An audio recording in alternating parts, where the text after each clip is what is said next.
70 years later, China and South Korea exchanged the remains of Korean War death. South Korea handed over 88 remains of Chinese soldiers to China on Friday, September 16, 2022. Incheon, South Korea CNN. The Chinese and South Korean soldiers stood face to face, the wind sweeping through their ranks and their national flags flapping in the gust.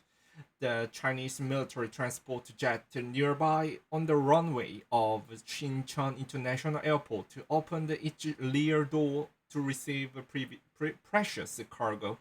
Nine South Korean soldiers then moved towards their Chinese counterpart in precise steps before carefully handing over nine ornate wooden boxes, which were then set on the table and covered with the nine red Chinese flags by Beijing's ambassador to Seoul, Shin Hai-ming.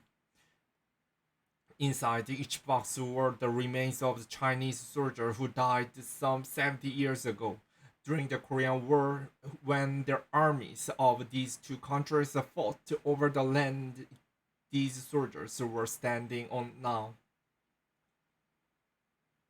South Korea hands over the remains of Chinese who fought in the Korean War on Friday, September 16, 2022, repatriating the remains of the volunteer patriotic martyrs by both sides is an important symbol of the new development of China-Korean relations, and furthermore, it's significant in developing mature and healthy bilateral relations, said Chinese Vice Minister of Veterans Affairs Chang Guo during Friday's handover.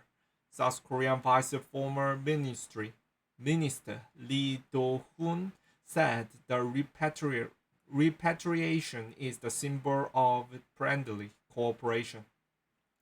In the fall of 1950, Beijing sent a quarter of the million troops into the Korean peninsula, supporting its North Korean ally and pushing back the combined forces of South Korea, the United States, and other countries under the United Nations command.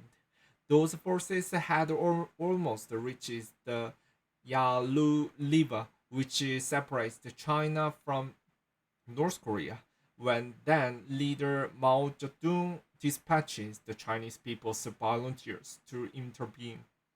The Chinese pushes that the combined Allied army back down the peninsula, eventually resulting in the stalemate along the 13th parallel, the demilitarized zone that divides the North and South Korea to this day. More than 180,000 of those Chinese troops died in the Korean War, or what Beijing calls the war to resist US aggression and aid Korea. 88 of them began their journey back to their homeland on Friday. Since 2014, South Korea has been repatriating the remains of Chinese soldiers discovered in South Korea, according to the international law and spirit of humanity, the South Korean Defense Ministry said. Before Friday, the total of 825 remains of Chinese soldiers had been repatriated between 2014 and 2021.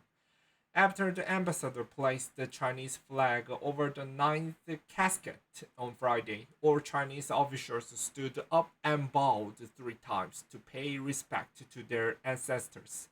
The Chinese guards in return salute a Chinese People's Liberation Army Air Force Y-20 transport taxis out to the runway at Incheon International Airport in South Korea on Friday, with the remains of 88 fallen Chinese soldiers from the Korean War abroad. They then marched neatly into the park, the warplane, where the other 78 sets of remains were waiting to return finally to their home. Once all the caskets, some of which also contained personnel artifacts such as watches, stamps, shoes, and faded photographs, were abroad. The Y-20 closed each cargo bay, turned each four engines on, and took off. On Saturday, the Chinese remains will be buried in the Chinese People's Volunteers Martyrs Cemetery in Shenyang, the capital of northeast China's Liaoning province. Following another ceremony, state-owned tabloid The Global Times reported. Escorting the soldiers' remains, the Y-20 will be one of the Chinese military's newest, proudest accomplishment. J-20 stealth fighters. This will be the first time the powerful J-20 stealth fighter jet has been deployed since the PLA Air Force started such missions in 2015, said the Global Times. Previous repatriations had rallied on J-11s, and the use of the more modern aircraft shows the growing strength of the PLA, the report said. And it shows just how far the Chinese military has come in 70 years. CNN's Brad Lennon contributed to this report.